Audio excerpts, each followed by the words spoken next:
அனைவருக்கும் வணக்கம். 9ஆம் வகுப்பு சமூக அறிவியல் புத்தகத்தில் குடிமியல் பகுதியில் மனித உரிமைகள் அப்படிங்கிற ஒரு பாடம் இருக்குது. 3வது பாடம். இந்த பாடத்துக்கான எக்ஸ்பிளனேஷன் என்னங்கிறத நம்ம இந்த வீடியோவில் பார்க்க போகிறோம். இந்த பாடத்துக்கு பின்னாடி இருக்கிற புக் பேக் கொஷின் அதையும் பார்க்க போகிறோம். சுருக்கமாக தெளிவாக பார்க்க போகிறோம். இந்த வீடியோவை நீங்கள் முழுமையாக பார்த்தாவே போதும், உங்கள் மனசில் அப்படியே பதிஞ்சிரும். 2-3 முறை போட்டு கேட்டிங்கன்னா போதும், நீங்கள் புத்தகத்தை எடுத்து படிக்கவே தேவையில்லை. இந்த பாடத்தில் எதை பற்றி பேசுகிறாங்கன்னா மனித உரிமைகளை பற்றி பேசுகிறாங்க. மனித உரிமையிலேயே நிறைய டைப் இருக்குது. குழந்தைகளுக்கான உரிமை இருக்குது, பெண்களுக்கான உரிமை இருக்குது, நிறைய இருக்குது. அதை பற்றி தனித்தனியாக பேசுகிறாங்க. நம்ம ஒன் பை ஒன்னாக பார்க்கலாம். மனித உரிமை ஏன் முக்கியம் அப்படிங்கிறத ஃபஸ்ட்டு உதாரணத்தோடு சொல்லியிருக்காங்க.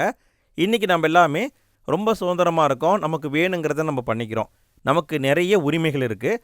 ஆனால் முற்காலத்தில் அப்படி இருந்ததான்னு கேட்டால் அப்படி கிடையவே கிடையாது. மகாத்மா காந்தியடிகளை எடுத்துக்கோங்களேன். அவங்க தென்னாப்பிரிக்காவில் தங்கியிருந்த பொழுது 1893 ஜூன் மாதம் 7ஆம் தேதி 1893 ஜூன் 7ஆம் தேதி அவர் தென்னாப்பிரிக்காவிலிருந்து பிரிட்டோரியா அப்படிங்கிற இடத்துக்கு ரயிலில் போயிருக்காரு.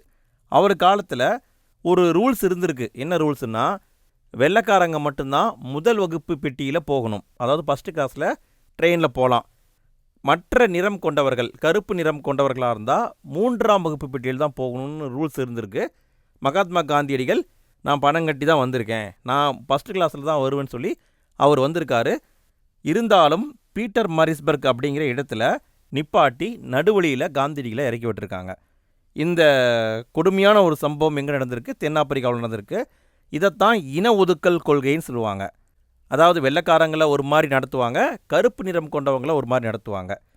இந்த முறைக்கு எதிராக காந்தியடிகள் அங்கேயே சத்தியாகிரகம் ஆரம்பிச்சிருக்காங்க. இருந்தாலும் முதல் உலகப் போர் ஆரம்பிக்கும் பொழுது காந்தியடிகள் அங்கேருந்து இந்தியாவுக்கு வந்துடுவாங்க. சரி, இந்த முறை எப்போ தான் முடிவுக்கு வந்தது அப்படின்னா அதை அங்கே கொடுத்துருக்காங்க பாருங்கள். தென்னாப்பிரிக்காவில் இன ஒதுக்கல் முறை இருந்தது. இதை அப்பர்த்தீடுன்னு சொல்லுவாங்க.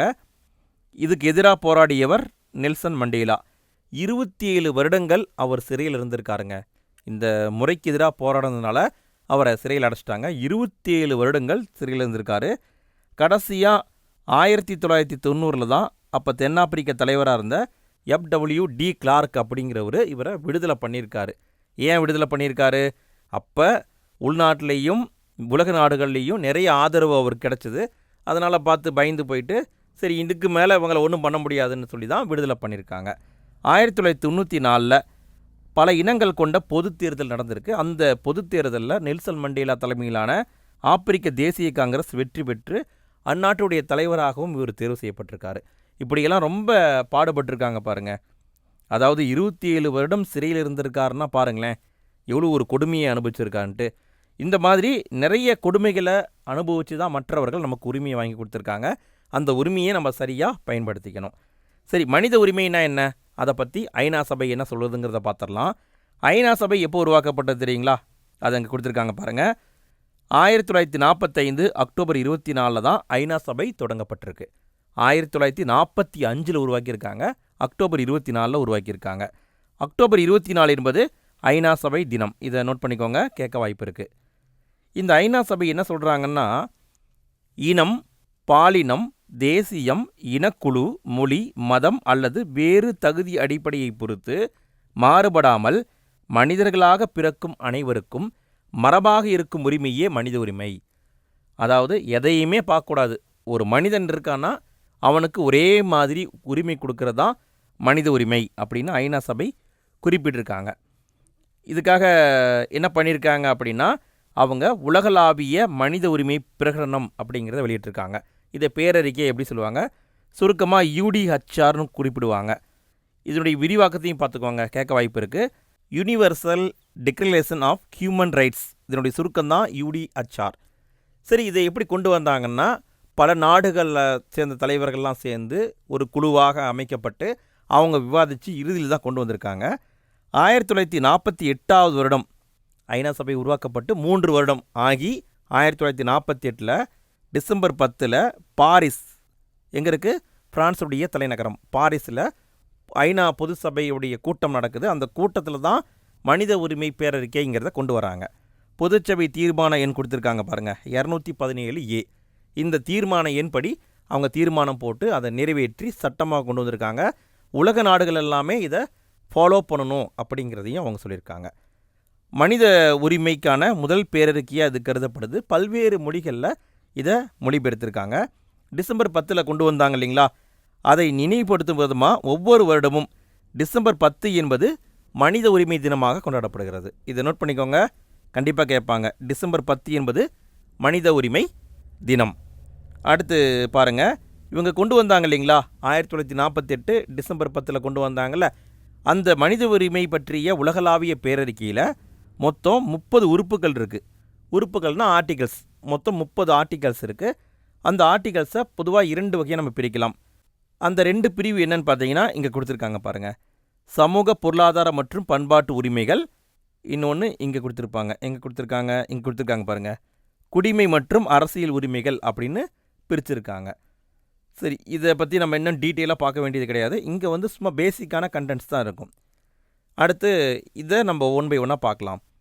அதாவது சமூக உரிமைன்னு என்னென்னு கொடுத்துருக்காங்க பாருங்கள். ஒரு சமூகத்தில் முழுமையாக பங்காற்ற தேவைப்படும் உரிமையே சமூக உரிமை. அடுத்து அடிப்படை உரிமை. அடிப்படை உரிமையை பொறுத்த வரைக்கும் ஐநா சபையும் சொல்லியிருக்காங்க, இந்தியாவிலையும் நம்ம கொண்டு வந்திருக்கோம். அடிப்படை உரிமை அப்படிங்கிறது பார்த்திங்கன்னா இந்தியாவில் இப்போ கரண்ட்டில் பார்த்திங்கன்னா 6 அடிப்படை உரிமைகள் இருக்குது. ஆரம்பத்தில் பார்த்தோம்னா 7 இருந்திருக்கும், சொத்துரிமை இருந்திருக்கும், சொத்துரிமையை தூக்கிட்டாங்க. இப்போ 6 அடிப்படை உரிமை இருக்குது. என்னென்ன உரிமை இருக்குது? சமத்து உரிமை, சுதந்திர உரிமை, சுரண்டலுக்கு எதிரான உரிமை, சமய மற்றும் மனச்சான்று சுதந்திரத்துக்கான உரிமை, சிறுபான்மையினருக்கான பண்பாடு மற்றும் கல்வி உரிமை, அரசியலமைப்புக்குட்பட்டு தீர்வு காணும் உரிமை. இப்படி 6 அடிப்படை உரிமைகள் இப்போ கரண்ட்டில் இந்தியாவில் இருக்குங்க. சரிங்களா? அடுத்தது இதை பற்றி கொஞ்சம் விளக்கமாக கொடுத்துருக்காங்க, நமக்கு தேவையான அளவுக்கு பார்ப்போம். சமத்துவ உரிமைனா சட்டத்தின் முன் அனைவரும் சமம், எல்லாருமே சமம் அப்படிங்கிறது தான் சமத்துவ உரிமை. அடுத்து சுதந்திரமான உரிமை. சுதந்திர உரிமை மொத்தம் 6 இருக்குங்க. 6 விதமான சுதந்திர உரிமைகளும் இருக்குது. என்னென்ன இருக்குது? பேச்சுரிமை, நாம் எண்ணம் போல் பேசலாம். ஆயுதமின்றி கூடும் உரிமை, சங்கங்கள் அமைக்கும் உரிமை, இந்தியாவின் எந்த பகுதியிலும் வசிக்கலாம், இந்தியா முழுவதும் சுதந்திரமாக நடமாடலாம், எந்த தொழிலையும் வணிகத்தையும் செய்யும் உரிமை. இப்படி 6 சுதந்திர உரிமைகளும் இருக்குது. அடுத்து சுரண்டலுக்கு எதிரான உரிமை. இதை பொறுத்த வரைக்கும் குழந்தைகள் மற்றும் பெண்களுக்கு தான் மெயினாக இந்த ஆர்டிகல்ஸ் வரும். 14 வயதுக்குட்பட்ட சிறுவர்களை சுரங்கங்கள் அல்லது மற்ற அபாயகரமான தொழில்களில் ஈடுபடுத்துவது சட்டப்படி குற்றம். இந்த வயதை பார்த்துக்கோங்க ஃப்ரெண்ட்ஸ், கண்டிப்பாக கேட்க வாய்ப்பு இருக்குது. 14 வயதுக்குட்பட்ட குழந்தைகளை அனுமதிக்கக்கூடாது. அதே மாதிரி விருப்பத்துக்கு எதிராக வேலை செய்யும்படி கட்டாயப்படுத்தவும் முடியாது. அடுத்து என்ன கொடுத்துருக்காங்க? அடுத்து சமய சுதந்திர உரிமை கொடுத்துருக்காங்க, எல்லாருக்குமே தெரிந்த விஷயந்தான். அடுத்து பாருங்கள், பண்பாடு மற்றும் கல்வி உரிமை. நம்முடைய பண்பாட்டை காப்பதற்காக நாம் கல்வி நிறுவனங்களை உருவாக்கலாம். இங்கே கொடுத்துருக்காங்க பாருங்கள், சமய சார்பு கல்வி அளிக்க மக்கள் மத நிறுவனங்களை நிறுவலாம், அரசு அதற்கு மானியங்களை வழங்குகிறது. இப்போ சிறுபான்மையினர் பார்த்திங்கன்னா ஸ்கூல் வச்சுருக்காங்க இல்லையா, அது காரணம் இந்த உரிமை தான். அடுத்து இங்கே கம்பேர் பண்ணியிருக்காங்க பாருங்கள், மனித உரிமைனா என்ன, அடிப்படை உரிமைனா என்னங்கிறத கம்பேர் பண்ணியிருக்காங்க. மனித உரிமைனா மனிதனுக்கு வழங்கப்படக்கூடிய உரிமை, தன்மானத்தோடும் சுதந்திரத்தோடும் வாழும் உரிமை தான் மனித உரிமை. அடிப்படை உரிமைங்கிறது சட்டத்தின் மூலம் நடைமுறைப்படுத்தப்படுவது. அதாவது ஒவ்வொரு நாட்டிலையும் ஒவ்வொரு விதமான அடிப்படை உரிமையை கொடுத்துருப்பாங்க. ஆனால் மனித உரிமைங்கிறது ஒரே மாதிரி தான். இந்தியாவில் வாழ்ந்தாலும் சரி, அமெரிக்காவில் வாழ்ந்தாலும் சரி, மனித உரிமை என்பது ஒரே மாதிரி தான் இருக்கும். ஆனால் அடிப்படை உரிமை என்பது மாறுபடும். இந்தியாவில் வேறு மாதிரி வச்சுருப்பாங்க, அமெரிக்காவிலையும் வேறு மாதிரி வச்சுருப்பாங்க.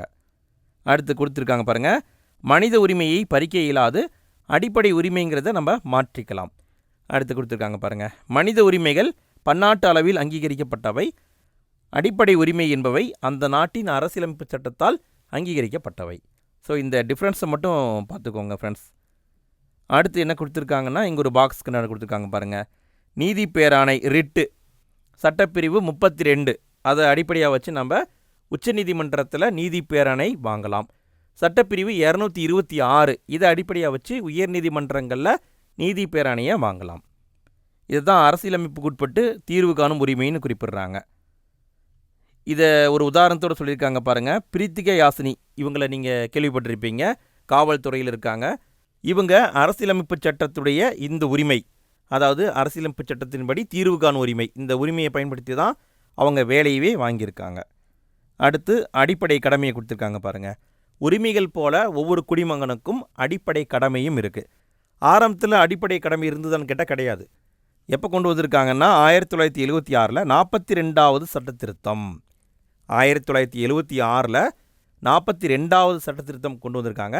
அதன் மூலமாக தான் அடிப்படை கடமையை சேர்த்துருக்காங்க. ஆரம்பத்தில் பார்த்தா 10 இருந்திருக்கும், இப்போ பார்த்தா 11 அடிப்படை கடமைகள் இருக்குது. அது என்னங்கிறத ஜஸ்ட்டு பார்த்து வச்சுக்கோங்க. முதல் அடிப்படை கடமை, ஒவ்வொரு இந்திய குடிமகனும் இந்திய அரசியலமைப்பு சட்டத்தை மதிக்க வேண்டும். முதல்ல அரசியலமைப்பு சட்டத்தை மதிக்க வேண்டும். அடுத்து என்ன கொடுத்துருக்காங்க, அரசியலமைப்பு சட்டத்துடைய நிறுவனங்கள், அதனுடைய லட்சியம், தேசிய கொடி, தேசிய கீதம் எல்லாற்றையும் மதிக்க வேண்டும். அடுத்து பாருங்கள், இரண்டாவது, விடுதலை போராட்டத்தின் போது புத்துணர்வு அளித்த உன்னதமான லட்சியங்களை நினைவில் கொண்டு பின்பற்ற வேண்டும். நம்ம விடுதலைக்கு போராடணும் இல்லையா, அப்போ என்னென்ன மாதிரி லட்சியங்களை வச்சு நம்ம போராடணுமோ அதை நம்ம நினைவில் வச்சுக்கணும். இந்தியாவின் இறையாண்மை, ஒற்றுமை, ஒருமைப்பாடு இதை பேணி பாதுகாக்க வேண்டும்.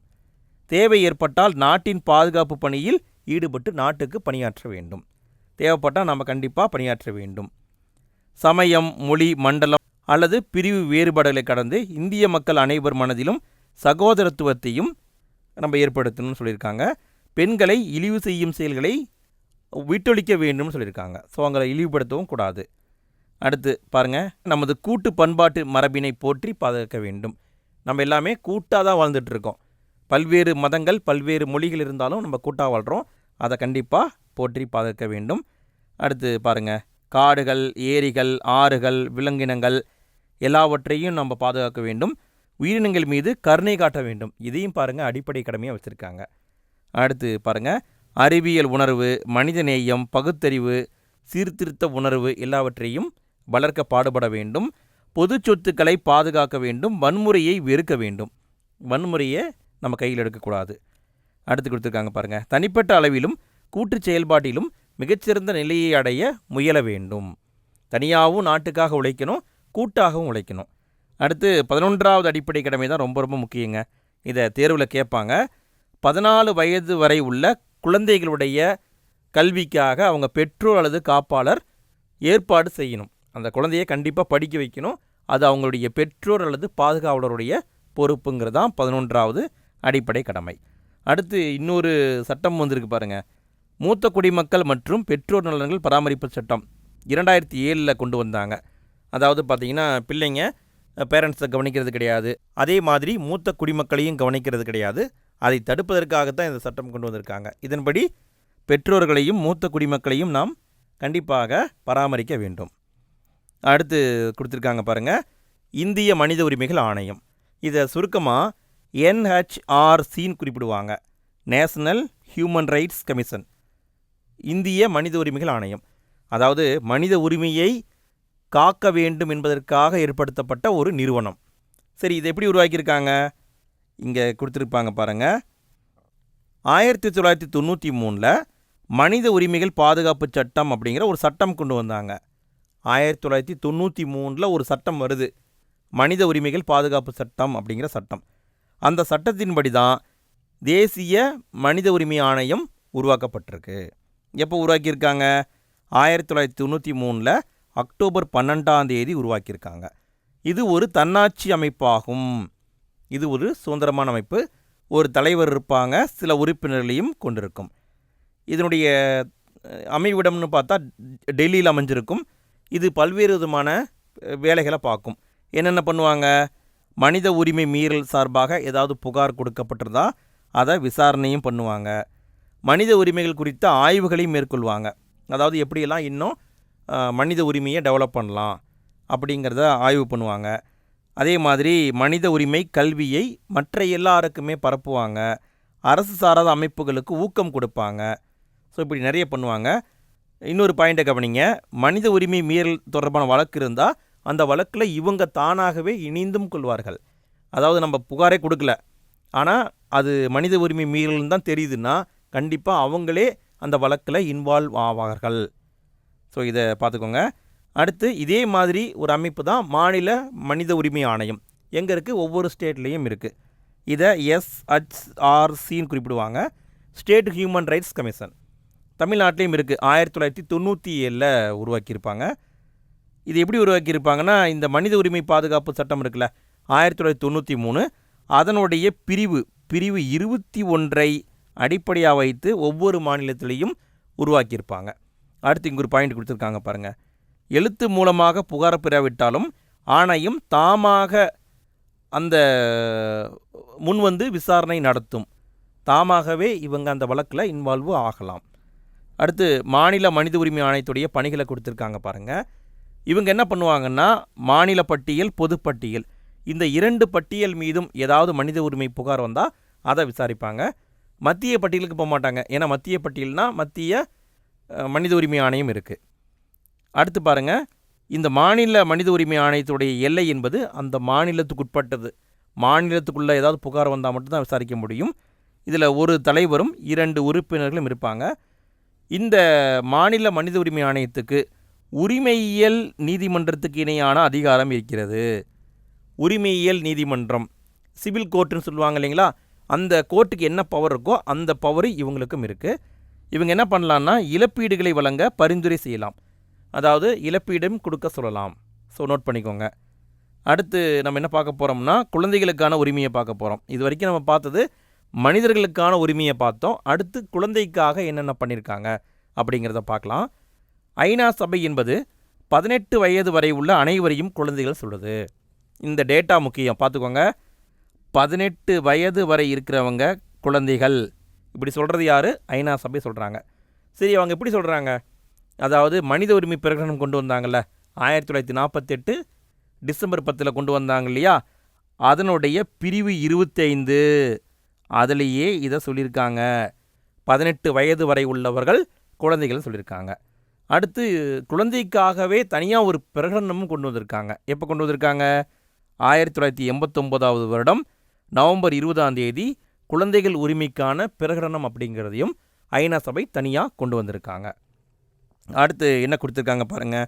இதில் நிறைய விதமான உரிமைகள் கொடுத்துருப்பாங்க. அதெல்லாம் நமக்கு முக்கியம் கிடையாது. வாழ்வதற்கான உரிமைனா அந்த குழந்தை பிறக்கும் முன்பே அது வாழ்வதற்கான தகுதியை பெற்றிடும். குடும்ப சூழலுக்கான உரிமைனா நல்லா அந்த குழந்தை ஆரோக்கியமாக வளர அதுக்கு உரிமை இருக்குது.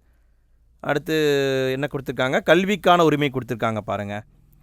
இங்கே ரொம்ப ரொம்ப முக்கியமாக கவனிக்க வேண்டியது இந்த ஆர்டிக்கல் தான்.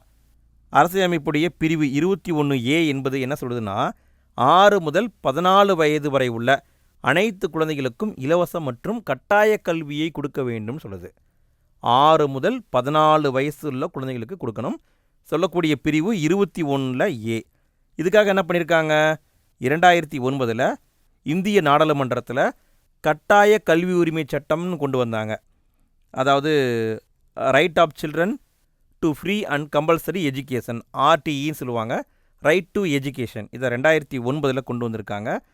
தொடக்க கல்வி முடியும் வரை கண்டிப்பாக அந்த குழந்தை படிக்க வேண்டும், அதுவும் கட்டாயமாக படிக்க வேண்டும் அப்படிங்கிறது தான் இந்த சட்டம். அடுத்து கல்வியை பற்றி பேசும் பொழுது ஒரு முக்கியமான பாயிண்ட்டை கவனிங்க. நம்ம இந்தியாவில் கல்வி என்பது நல்லா எளிதாக அனைவருக்கும் கிடைக்கிறது. ஆனால் பாகிஸ்தான் அந்த மாதிரி நாடுகள் எடுத்துட்டோம்னா கல்விக்கு ரொம்ப ரொம்ப பாடுபட வேண்டியிருக்கு. அதுவும் பெண் குழந்தைன்னா படிக்கவே வைக்க மாட்டாங்களாம். இங்கே சொல்கிறாங்க பாருங்கள், மலாலா யூசுப்சாய் அப்படிங்கிறவங்க நோபல் பரிசு பெற்றவங்க. இவங்க என்ன சொல்கிறாங்கன்னா, பெண் குழந்தையே அங்கே படிக்க வைக்க மாட்டாங்க, அதுக்கு எதிராக இவங்க குரல் கொடுத்துருக்காங்க. அதுக்காக 2012 அக்டோபரில் இவங்க மேலே தாக்குதல் நடத்தியிருக்காங்க. இவங்க ஒரு டேட்டாவை கொடுக்குறாங்க பாருங்கள். அனைத்து பெண்களும் 12 வருட இலவச பாதுகாப்பான மற்றும் தரமான கல்வி பயில வேண்டும் அப்படிங்கிறது தான் என்னுடைய நோக்கம் சொல்கிறாங்க. ஸோ ஒவ்வொரு பெண் குழந்தையாக இருந்தாலும் கண்டிப்பாக 12 வருடம் அப்படிங்கிறத படிக்கணும், இலவசமாக படிக்கணும், பாதுகாப்பாக படிக்கணும் அப்படிங்கிறது இவங்க சொல்லக்கூடிய கருத்து. 130 மில்லியன் பெண்கள் பள்ளியில் படிக்க இயலாத சூழல் இருக்குதுன்னு சொல்கிறாங்க. 130 மில்லியன் பெண்கள் படிக்க முடியாதவங்களாக இருக்காங்களாம். ஸோ கல்வி அப்படிங்கிறது எவ்வளோ ஒரு கிரிட்டிக்கலான விஷயமா இருக்குது பாருங்கள். வெளிநாடுகளில் இருக்குது, ஆனால் இந்தியாவை பொறுத்த வரைக்கும் எல்லாருக்குமே இலவச மற்றும் கட்டாய கல்வி இருக்குது. அடுத்து இங்கே கொடுத்துருக்காங்க பாருங்கள், குழந்தை விற்பனை அல்லது கடத்தலுக்கு எதிரான உரிமை. ஒரு குழந்தையை விற்கவும் கூடாது, கடத்தவும் கூடாது. அதுக்கு என்ன பண்ணியிருக்காங்க? அதுக்காக அரசாங்கம் நிறைய ஸ்டெப் எடுத்திருக்காங்க. இப்போ கூட பார்த்திங்கன்னா தமிழக அரசு கூட பார்த்திங்கன்னா காவலன் அப்படிங்கிற ஒரு செயலியை வெளியிட்டிருக்காங்க. இந்த காவலன் அப்படிங்கிற செயலியை மோஸ்ட்லி பெண்களுக்கு தான் ஃபஸ்ட்டு கொண்டு வந்தாங்க. இப்போ அனைவருமே பயன்படுத்தலாம். நெருக்கடியான சூழலில் இருக்கிற எல்லாருமே இந்த காவலன் செயலியை பயன்படுத்தலாம். அதே மாதிரி கல்விக்காக பாடுபட்ட இன்னொருத்தர் தான் கைலாஷ் சத்யார்த்தி. இவரை பற்றி இங்கே கொடுத்துருக்காங்க பாருங்கள். இவர் பச்பன் பச்சாவ் அந்தோலன் அப்படிங்கிற ஒரு இயக்கத்தை தொடங்கியிருக்காரு.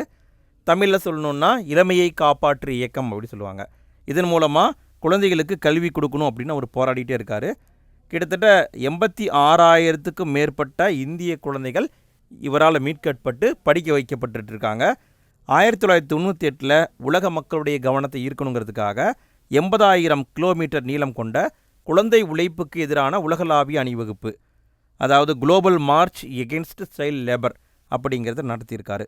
நல்லா பாருங்கள், 86,000 குழந்தைகளை மீட்டிருக்காரு. 80,000 கிலோமீட்டர் இவங்க அந்த அணிவகுப்பை நடத்தியிருக்காங்க. யார் அப்படின்னா கைலாஷ் சத்யார்த்தி. இவருக்கும் அமைதிக்கான நோபல் பரிசு கிடச்சிருக்கு. ஸோ இவங்க பார்த்திங்கன்னா அந்த குழந்தைகளுடைய படிப்புக்காக நிறைய போராடிட்டு இருக்காங்க. அடுத்து நம்ம பார்க்குறது பாலியல் தொந்தரவுக்கு எதிரான உரிமை. இந்த பாலியல் தொந்தரவு என்பது எல்லா பக்கமும் இருக்குது. மோஸ்ட்லி பாதிக்கப்படக்கூடியவங்க குழந்தைகள் தான். இதுக்காக என்ன பண்ணியிருக்காங்க? இதுக்காக அரசாங்கம் போக்சோ அப்படிங்கிற மிக முக்கியமான ஒரு சட்டம் கொண்டு வந்திருக்காங்க. 2012 கொண்டு வந்தாங்க. இதனுடைய விரிவாக்கம் என்ன? The protection of children from sexual offence act அப்படிங்கிறத கொண்டு வந்தாங்க. அதாவது குழந்தைகளுக்கு எதிராக பாலியல் ரீதியாக ஏதாவது குற்றம் நடந்தால் கடுமையான தண்டனை விதிக்கப்படும். இதனுடைய சிறப்பு அம்சங்களை கொடுத்துருக்காங்க பாருங்கள். இந்த சட்டத்தில் என்ன சொல்லியிருக்காங்கன்னா 18 வயது வரை உள்ள அனைவருமே குழந்தைகள் அப்படின்னு சொல்லியிருக்காங்க. இதில் நிறைய ரூல்ஸ் அண்ட் ரெகுலேஷன் இருக்குதுங்க. அதாவது குழந்தை என்ன வாக்குமூலம் கூறுகிறதோ அதை அப்படியே பதிவு பண்ணணும். குழந்தையை மிரட்டக்கூடாது, அடிக்கடி சாட்சி சொல்ல அழைக்கக்கூடாது அப்படிங்கிறதெல்லாம் இதில் இருக்குது. அடுத்து இந்த சட்டம் 2012 கொண்டு வந்தாங்க இல்லைங்களா? இதில் 2018 ஏப்ரலில் இன்னொரு திருத்தம் பண்ணாங்க. என்ன திருத்தம் பண்ணாங்கன்னா 12 வயதுக்குட்பட்ட பெண் குழந்தைகள் 12 வயதுக்குட்பட்ட பெண் குழந்தையாக இருந்து அதை பாலியல் வன்கொடுமை செஞ்சால் அவங்களுக்கு மரண தண்டனை கூட விதிக்கலாம் அப்படிங்கிறது அந்த திருத்தம். அப்புறம் இந்த சட்டத்தின் மூலமாக என்ன பண்ணுவாங்கன்னா இழப்பீடும் வாங்கி தருவாங்க. பாதிக்கப்பட்டவருடைய மருத்துவ செலவை ஈடுகட்டும் வகையில் இழப்பீடும் வாங்கி தரலாம். இதெல்லாம் அந்த சட்டத்துடைய அம்சங்கள். அடுத்து பார்த்தோம்னா அதாவது எல்லாமே நடக்கிறத விட நடக்காமல் தடுக்கிறது தான் பெட்ரு. ஸோ அதுக்காக என்ன பண்ணியிருக்காங்கன்னா இலவசமான ஒரு ஆன்லைன் சர்வீஸை கொண்டு வந்திருக்காங்க. குழந்தைகளுக்கான உதவி மைய எண் 1098. இதை தேர்வில் கேட்டிருந்தாங்க ஃப்ரெண்ட்ஸ். 1098 என்பது டால் ஃப்ரீ நம்பர். இந்தியாவுடைய முதல் 24 மணி நேர கட்டணமில்லாத அவசர தொலைத்தொடர்பு சேவை. அதாவது ஃப்ரீயாக நம்ம கால் பண்ணலாம். 24/7 இது ஆன்லைனில் ஒர்க் ஆகிட்டே இருக்கும். குழந்தை தொழிலாளர் முறையாக இருந்தாலும் சரி, குழந்தை திருமணமாக இருந்தாலும் சரி, வன்கொடுமையாக இருந்தாலும் சரி, நம்ம கால் பண்ணால் இம்மீடியட்டாக ஆக்ஷன் எடுப்பாங்க. இந்த நம்பரை பார்த்துக்கோங்க, 1098. அடுத்து நம்ம என்ன பார்க்க போகிறோம்னா இங்கே ஒரு டேட்டா கொடுத்துருக்காங்க பாருங்கள். குறைபாடுகள் உடைய குழந்தைகள், அதாவது நல்லா இருக்கிற குழந்தை, குறைபாடு இருக்கிற குழந்தை, இந்த 2 குழந்தையில் யார் அதிகமாக பாதிக்கப்படுறாங்கன்னா குறைபாடு உள்ள குழந்தைகள் தான் அதிகமாக பாதிக்கப்படுறாங்க. 3.4% அதிகமாக பாலியல் வன்கொடுமைக்கு ஆளாகிறாங்கிற டேட்டாவை கொடுத்துருக்காங்க. அடுத்து பார்த்தோம்னா குழந்தைகளுக்காக அரசியலமைப்பில் என்ன சட்டம் இருக்குதுன்னு கொடுத்துருக்காங்க பாருங்கள். பிரிவு 24 என்பது 14 வயதுக்குட்பட்ட எந்த குழந்தையையும் ஆபத்தான வேலையில் ஈடுபடுத்தக்கூடாது அப்படின்னு சொல்லுவது. 24/14 இப்படின்னா வச்சுக்கோங்க. 24வது பிரிவு என்ன சொல்லுது? 14 வயதுக்குட்பட்ட குழந்தைகளை ஆபத்தான வேலையில் ஈடுபடுத்தக்கூடாது அப்படிங்குது. பிரிவு 45 14 வயது நிறைவடையும் முன் இலவச மற்றும் கட்டாய கல்வியை அனைத்து குழந்தைக்கும் அளிக்க வேண்டும். ஸோ ரெண்டுமே ஏஜ் 14 தான். 24 என்பது அதாவது வேலைக்கு அமர்த்தக்கூடாதுங்கிறது, 45 என்பது கண்டிப்பாக அவங்கள படிக்க வைக்கணும் அப்படின்னு சொல்லுது. இந்த ஆர்டிக்கல் எல்லாமே ரொம்ப முக்கியங்க, பார்த்துக்கோங்க. அடுத்து நம்ம பார்க்க போகிறது பெண்களுக்கான உரிமைகள். நம்ம மனிதர்களை பார்த்துட்டோம், அடுத்து குழந்தைகளை பார்த்துட்டோம், அடுத்து பெண்களுக்கான உரிமையை பார்க்கலாம். பெண்களுக்காக என்ன பண்ணியிருக்காங்க? தமிழ்நாடு அரசு இந்து வாரிசுரிமை திருத்த சட்டம் கொண்டு வந்தாங்க. 1989 கொண்டு வந்தாங்க. மூதாதையருடைய சொத்துக்களில் பெண்களுக்கும் சம உரிமை இருக்குது அப்படிங்கிறத கொண்டு வந்திருக்காங்க. இந்த சட்ட திருத்தம் முக்கியம். இதை ஃபாலோ பண்ணி மத்திய அரசாங்கம் இந்து வாரிசுரிமை சட்டம் 2005 அப்படின்னு கொண்டு வந்தாங்க. அவங்க என்ன சொல்லியிருக்காங்கன்னா மூதாதையருடைய பிரிக்கப்படாத சொத்தில் பெண்களுக்கும் சம உரிமை உண்டு அப்படி சொல்லியிருக்காங்க. தமிழ்நாடை பொறுத்த வரைக்கும் எல்லாத்துலேயுமே நம்ம முன்னோடியாக இருக்கோம். நம்ம 1989 கொண்டு வந்துட்டோம். ஆனால் மத்திய அரசாங்கம் 2005 தான் அதை கொண்டு வந்திருக்காங்க. அடுத்து என்ன கொடுத்துருக்காங்க, பெண் தொழிலாளர் நலனும் பி.ஆர். அம்பேத்கரும் இவரை பற்றி சொல்லியிருக்காங்க. அம்பேத்கர் நிறைய பண்ணியிருக்காங்க. சுரங்க தொழிலாளர் பேறுகால நன்மை சட்டம், பெண் தொழிலாளர் நலநிதி, பெண்கள் மற்றும் குழந்தை தொழிலாளர் பாதுகாப்பு சட்டம், பெண் தொழிலாளருக்கான பேறுகால நன்மைகள், நிலக்கரி சுரங்கங்களில் சுரங்கப் பணிகளில் பெண்களை ஈடுபடுத்தப்படுவதற்கான தடையை மீட்டெடுத்தல், இந்த மாதிரி நிறைய சட்டங்களை அவங்க கொண்டு வந்திருக்காங்க. அடுத்து இடஒதுக்கீடும் நம்ம கொடுத்துட்ருக்கோங்க. உங்களுக்கு தெரியும், அரசுடைய வேலைவாய்ப்பு மற்றும் கல்வி இந்த இரண்டுலேயும் தமிழ்நாட்டை பொறுத்த வரைக்கும் 69% இடஒதுக்கீடு இருக்குது. இதில் ஸ்பெசிஃபிக்காக பெண்களுக்கும் நம்ம கொடுத்துட்டு தான் இருக்கோம். எந்தெந்த கம்யூனிட்டிக்கு எவ்வளோ இடஒதுக்கீடுன்னு பார்த்துக்கோங்க. பிற்படுத்தப்பட்டோர் பிசி அப்படின்னா 26%, பிற்படுத்தப்பட்ட வகுப்பு முஸ்லீம்கள்னால் 3.5%, மிக பிற்படுத்தப்பட்டோர் அல்லது சீர்மரபினர் எம்பிசினா 20%, ஆதி திராவிடர்னா 18%, பழங்குடியினர் 1%, மொத்தம் 69% தமிழ்நாட்டில் இடஒதுக்கீடாக இருக்குது. இதில் பார்க்கும்போது ஒவ்வொரு கம்யூனிட்டிலையும் பெண்களுக்கு 30% கொடுத்துருக்காங்க, மாற்றுத்திறனாளிகளுக்கு 4% கொடுத்துருக்காங்க, தமிழ் வழியில் பயின்றவர்களுக்கு 20% கொடுத்துருக்காங்க. இதில் ஒரு பாயிண்டை கவனிங்க, தமிழ்நாட்டில் திருநங்கையர்கள் மிகவும் பிற்படுத்தப்பட்டோர் அப்படிங்கிற பிரிவின் கீழ் கொண்டு வரப்பட்டிருக்காங்க. ஸோ எம்பிசி அப்படிங்கிற கேட்டகரியில் தான் திருநங்கைகள் வர்றாங்க. அடுத்து என்ன கொடுத்துருக்காங்கன்னா, ஒரு முக்கியமான சட்டம் கொடுத்துருக்காங்க, தகவல் அறியும் உரிமை சட்டம், ஆர்டிஐன்னு சொல்லுவாங்க, ரைட் டு இன்ஃபர்மேஷன். இந்த சட்டமானது இந்தியாவில் 2005 அக்டோபர் மாதம் கொண்டு வந்திருக்காங்க. மிக வலிமையான ஒரு சட்டம்.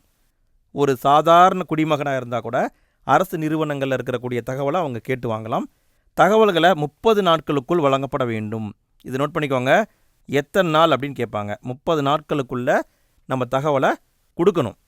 அடுத்து இப்போ ஒருத்தர் தகவல் கேட்க வராரு, அவருக்கு படிக்க தெரியல அப்படின்னாலும் அங்கே இருக்கிற பொது தகவல் அலுவலர் அவருக்கு உதவி செய்யணும். அவரே கூட எழுதி தரலாம். சரிங்களா? கண்டிப்பாக இதை செய்யணும் அப்படின்னு கொடுத்துருக்காங்க. ஆனால் எல்லா துறையிலேருந்தும் தகவலை வாங்க முடியாது. நாட்டுடைய பாதுகாப்பு, உளவுத்துறை சம்மந்தப்பட்ட தகவல்களை தரமாட்டாங்க. இப்போ உதாரணமாக சொல்லணுன்னா, எல்லை பாதுகாப்பு படை பிஎஸ்எஃப் பற்றி கேட்குறோம், அல்லது மத்திய சேம காவல் படை சிஆர்பிஆர் பற்றி கேட்குறோம், அப்புறம் இன்டெலிஜென்ட் பியூரோ ஐபி அதை பற்றி நம்ம கேட்குறோன்னா தரமாட்டாங்க. சரி, நம்ம எப்படி தகவல் கேட்டு வாங்கிறது? ஒரு விண்ணப்பம் எடுத்து அந்த விண்ணப்பத்தில் நம்முடைய முழு பெயர், முகவரி எழுதி நம்ம கையெழுத்து போடணும். அதை பதிவு தபாலில் தான் அனுப்பணும், ரெஜிஸ்டர் போஸ்ட்டில் நம்ம அனுப்பணும். அவங்க 30 நாளுக்குள்ளே தகவல் கொடுத்துருவாங்க. கொடுக்கலைன்னா ஒரு விண்ணப்பத்தை மேல்முறையீடும் செய்யலாம். அடுத்து வேறு என்ன கொடுத்துருக்காங்கன்னா, இங்கே ஒரு பாயிண்ட்டை கவனிங்க, தகவல் அறியும் உரிமை செயல்பாட்டாளர்கள். இந்த சட்டம் பெற காரணமானவங்க 2 பேர், அர்னா ராய் அப்படிங்கிறவங்களும் நிக்கில் தே அப்படிங்கிறவரும். இந்த 2 பேரும் தான் இதற்கான ஸ்டெப்பை நிறைய எடுத்திருக்காங்க. அடுத்து என்ன கொடுத்துருக்காங்கன்னா, கேரளாவில் நடந்த ஒரு சம்பவத்தை கொடுத்துருக்காங்க பாருங்கள். 10 ஆண்டுகளாக கேரளாவில் இருக்கிற பெண்கள், அவங்க கடையில் வேலை பார்க்குறாங்கன்னா அவங்க உட்காரக்கூடாது. அதாவது செவுத்துலேயும் சாஞ்சு நிற்கக்கூடாது, உட்காரவும் கூடாது, நின்றுக்கிட்டே இருக்கணும். ஒரு நாளைக்கு 2 முறை 5 நிமிடங்கள் ரெஸ்ட் கொடுப்பாங்க. அப்போ தான் ரெஸ்ட் எடுக்க முடியும். கிட்டத்தட்ட 12 to 14 மணி நேரம் இப்படியே கஷ்டப்பட்டு இருந்திருக்காங்க. ஒரு வழியாக 2018 ஜூலை மாதத்தில் கேரள அரசு வணிக நிறுவன சட்டத்தில் திருத்தம் கொண்டு வந்தாங்க. வாடிக்கையாளர் யாரும் வரல அப்படின்னா பெண்கள் தாராளமாக உட்காந்துக்கலாம் அப்படிங்கிறது அந்த திருத்தம். ஸோ இப்போ கூட இந்த மனித உரிமை மீறல் என்பது இருக்குது பாருங்கள். அடுத்தது இங்கே என்ன கொடுத்துருக்காங்கன்னா, அம்பேத்கர் அவர்களுடைய பங்களிப்பு கொடுத்துருக்காங்க. தொழிலாளருடைய நலனில் அவங்க என்னென்ன பண்ணியிருக்காங்கன்னு பார்த்தோம்னா, தொழிற்சாலையில் வேலை நேரத்தை குறைச்சிருக்காங்க, தொழிற்சங்கங்கள் கட்டாயமாக அங்கீகாரம் வாங்கணும்னு சொல்லியிருக்காங்க, இந்தியாவில் வேலை வாய்ப்பு அலுவலகங்களை அமைக்கணும்னு சொல்லியிருக்காங்க, தொழிலாளர் காப்பீட்டு கழகம் இஎஸ்ஐ அப்படிங்கிறத கொண்டு வந்திருக்காங்க. அடுத்து பாருங்கள், தொழிலாளர்களுக்கான குறைந்தபட்ச ஊதியத்தை நிர்ணயம் பண்ணியிருக்காங்க. நிலக்கரி மற்றும் மைக்கா சுரங்கத்தில் வேலை பார்க்குறவங்களுக்கு வருங்கால வைப்பு நிதி அதை கொண்டு வந்திருக்காங்க. நிறைய பண்ணியிருக்காங்க. அடுத்து என்ன கொடுத்துருக்காங்கன்னா, தொழிலாளர் உரிமைகளை கொடுத்துருக்காங்க. இதில் ஒரு முக்கியமான பாயிண்ட்டை நீங்கள் கவனித்தா போதும். சட்டப்பிரிவு 39B என்பது இரு பாலினருக்கும் சம வேலைக்கு சம ஊதியம் அப்படின்ட்டு சொல்லுது. ஸோ பார்த்துக்கோங்க, 39B இதன்படி ஆண் பெண் 2 பேருக்கும் சம வேலைக்கு சம ஊதியம். அடுத்து ஒரு முக்கியமான பாயிண்டோட இந்த பாடம் முடியுதுங்க. ஒரு மனிதனுடைய உரிமை அச்சுறுத்தப்படும் பொழுது ஒவ்வொரு மனிதனுடைய உரிமையும் குறைக்கப்படுகிறது. இப்படி சொன்னவங்க ஜான் எஃப் கென்னடி. இவங்க சொல்லியிருக்காங்க. இதை கேட்க சான்ஸு ரொம்ப அதிகம்தான், பார்த்துக்கோங்க. அடுத்து நம்ம பார்க்க போகிறது புத்தக வினாக்களை நம்ம பார்க்க போகிறோம். வினா விடைகளை பார்க்கலாம். ஃப்ரெண்ட்ஸ், இவ்வளோ நேரம் வீடியோ பார்த்துருப்பீங்கன்னு நான் நம்புகிறேன். வீடியோ பிடிச்சிருந்தால் மறக்காமல் லைக் போடுங்க ஃப்ரெண்ட்ஸ். நீங்கள் போடுற ஒவ்வொரு லைக்கும் எங்களுக்கு பூஸ்டப்பாக இருக்கும். லைக் போடுங்க, கமெண்ட் பண்ணுங்கள், உங்கள் ஃப்ரெண்ட்ஸ்க்கும் ஷேர் பண்ணுங்கள். இதே மாதிரி மற்ற பாடங்களுக்கும் வீடியோ போட்டிருக்கோம். அதுக்கான லிங்க்கு ஃபஸ்ட்டு கமெண்ட்டில் இருக்குது, கிளிக் பண்ணி அதையும் பார்த்துருங்க. சரி, ஃபஸ்ட்டு நான் பார்க்க போகிறது சரியான விடையை தேர்வு செய்க. ஃபஸ்ட்டு கேள்வியை பாருங்கள். இன ஒதுக்கல் அபர்த்தீட் என்னும் கொள்கையை பின்பற்றிய நாடு எதுன்னு கேட்டிருக்காங்க. தென் ஆப்பிரிக்காவில் தான் பின்பற்றப்பட்டிருக்கு. அடுத்த கேள்வியை பாருங்கள். ஒரு அரசாங்கத்தின் உருவாக்கம் மற்றும் நிர்வாகத்தில் பங்கு பெறுவது என்ன வகையான உரிமைனா அரசியல் உரிமை. அடுத்த கேள்வியை பாருங்கள். ஒரு 10 வயது பையன் கடையில் வேலை பார்த்து கொண்டிருக்கிறான். 14 வயசு கீழே வேலை பார்க்கக்கூடாது, சரிங்களா? நோட் பண்ணிக்கோங்க. எந்த உரிமையை பயன்படுத்தி அவனை மீட்பாயின்னு கேட்டிருக்காங்க. குழந்தை உழைப்பு மற்றும் சுரண்டலுக்கு எதிரான உரிமை. இந்த உரிமையை பயன்படுத்தி அவனை நம்ம மீட்கலாம். அடுத்த கேள்வியை பாருங்கள். தகவல் அறியும் உரிமை சட்டத்தின்படி தகவலை பெறுவதற்கான கால வரம்பு என்னன்னு கேட்டிருக்காங்க. 30 நாட்களுக்குள்ள தகவலை கொடுத்தாகணும். அடுத்த கேள்வியை பாருங்கள். பின்வரும் கூற்றுகளில் எவை சரியானவைன்னு கேட்டிருக்காங்க. சரி பாருங்கள். ஃபஸ்ட்டு பாயிண்ட்டு, மாநில மனித உரிமை ஆணையம் 1993 நிறுவப்பட்டது. இது தவறுங்க. அதாவது மத்திய மனித உரிமை ஆணையத்தை தான் 1993 உருவாக்கியிருப்பாங்க. மாநில மனித உரிமை ஆணையம் 1997 தான் உருவாக்கப்பட்டிருக்கும். அடுத்த பாயிண்ட் எங்கே இருக்குப்பா? இங்கே இருக்குது பாருங்கள். இது ஓர் உரிமையியல் நீதிமன்றத்துக்கு உள்ள அதிகாரங்களை பெற்றுள்ளது. உரிமையியல் அதிகாரங்களை பெற்றுள்ளது, இது சரிதான். அடுத்த பாயிண்ட் பாருங்கள். இதன் அதிகாரம் மாநில எல்லையை கடந்தும் செயல்படும். தவறு, இது மாநில எல்லையை கடந்து செயல்படாது. அடுத்த பாயிண்ட் பாருங்கள். இது பாதிக்கப்பட்டவர்களுக்கு இழப்பீடு வழங்க பரிந்துரை செய்யலாம். கண்டிப்பாக பரிந்துரை பண்ணும், இது சரிதான். அப்போ இங்கே உண்மையிலுமே பார்த்தோம்னா, அதாவது 2வது பாயிண்ட்டும் 4வது பாயிண்ட்டும் தான் இங்கே சரி, சரிங்களா? இந்த கேள்வி கேட்டிருக்கிறதே தவறு தான், சரிங்களா? அடுத்த கேள்வியை பாருங்கள். கீழ்கண்ட வாக்கியங்களை கவனி. கூற்று உரிமைகளும் கடமைகளும் ஓர் நாணயத்தின் இரு பக்கங்கள் போன்றவை. காரணம், நாம் விரும்பும் மதத்தை பின்பற்றுவதற்கான உரிமை உண்டு. பிற மதத்தினர் இடையே இணக்கமான உறவை ஏற்படுத்துவதுடன் அவர்கள் உணர்வையும் மதிக்க வேண்டும். அதாவது விரும்பிய மதத்தை பின்பற்றுவது நம்முடைய உரிமை, சரிங்களா? இது கரெக்டு. ஆனால் மற்ற மதத்தினருடனும் இணக்கமான உறவோடு இருக்கணும், இது நம்முடைய கடமை. அப்போ உரிமை கடமை என்பது ஒரு நாணயத்துடைய 2 பக்கங்கள் தான். அப்போ பார்த்தோம்னா இரண்டுமே சரிதான், சரியான விளக்கம்தான். அடுத்த கேள்வியை பாருங்கள். ஐநா சபையின்படி எத்தனை வயது நிறைவு பெறாதோர் குழந்தைகள் ஆவார்னு கேட்டிருக்காங்க. 18 வயதுக்குள்ளவர்கள் குழந்தைகள். அடுத்த கேள்வியை பாருங்கள். எதற்கான நோபல் பரிசை கைலாஷ் சத்யார்த்தி மற்றும் மலலாவுக்கு கொடுக்கப்பட்டது? பதில் அமைதிக்கான நோபல் பரிசு தான் வாங்கியிருப்பாங்க. 2014 என்று நினைக்கிறேன். சரியா? எனக்கு மறந்துவிட்டது. சரி அப்படின்னா மறக்காமல் கமெண்ட்டில் பதிவிடுங்க. அடுத்து நாம் பார்க்க போகிறது கோடிட்ட இடங்களை நிரப்புக. ஃபஸ்ட்டு பாயிண்ட் பாருங்கள். உலகளாவிய மனித உரிமை பிரகடனம் 30 பிரிவுகளை கொண்டுள்ளது. அடிப்படை கடமைகள் இந்திய அரசியலமைப்பு சட்டத்துடைய 1972 வருடம் 42வது சட்டத்திருத்தத்தின் மூலம் சேர்க்கப்பட்டது. தேசிய மனித உரிமை ஆணையம் 1993 அக்டோபர் 12ஆம் ஆண்டு அமைக்கப்பட்டது. பெண்களுக்கான மூதாதையர் சொத்துரிமை சட்டத்தை 1989 நடைமுறைப்படுத்திய இந்திய மாநிலம் தமிழ்நாடு ஆகும். இறுதியாக நம்ம பார்க்க போகிறது பொறுத்துக. ஃபஸ்ட்டு பாயிண்ட் பாருங்கள். வாக்களிக்கும் உரிமை என்பது அரசியல் உரிமை. சங்கம் அமைக்கும் உரிமை என்பது சுதந்திரமான உரிமை. பாரம்பரியத்தை பாதுகாக்கும் உரிமை என்பது பண்பாட்டு உரிமை. இந்து வாரிசுரிமை சட்டம் இதை பார்த்தோம்னா 2005 தான் அரசாங்கம் கொண்டு வந்திருப்பாங்க, திருத்தம் பண்ணியிருப்பாங்க மத்திய அரசாங்கம். குழந்தை தொழிலாளர் முறை என்பது சுரண்டலுக்கு எதிரான உரிமை. அவ்வளோதான் நண்பர்களே, நம்ம இந்த பாடத்தை சிம்பிளாக கம்ப்ளீட் பண்ணிட்டோம். கொஞ்சம் டைமாக இருக்கும், இருந்தாலும் நல்லா உங்களுக்கு புரிஞ்சிருக்கும் நான் நம்புகிறேன். இந்த வீடியோ பற்றிய கருத்துக்களை மறக்காமல் கமெண்ட்டில் பதிவிடுங்க. அடுத்த பாடத்துக்கான வீடியோ நீங்கள் பார்க்கணுன்னா ஃபஸ்ட்டு கமெண்ட்லேயும் லிங்க் இருக்குது, எண்டு ஸ்க்ரீனில் இப்போ வந்திருக்கும், கிளிக் பண்ணுங்கள். அடுத்த பாடத்துக்கான வீடியோ உங்களுக்கு கிடச்சிடும். அடுத்தடுத்த வீடியோக்களை சந்திப்போம். தேங்க்யூ.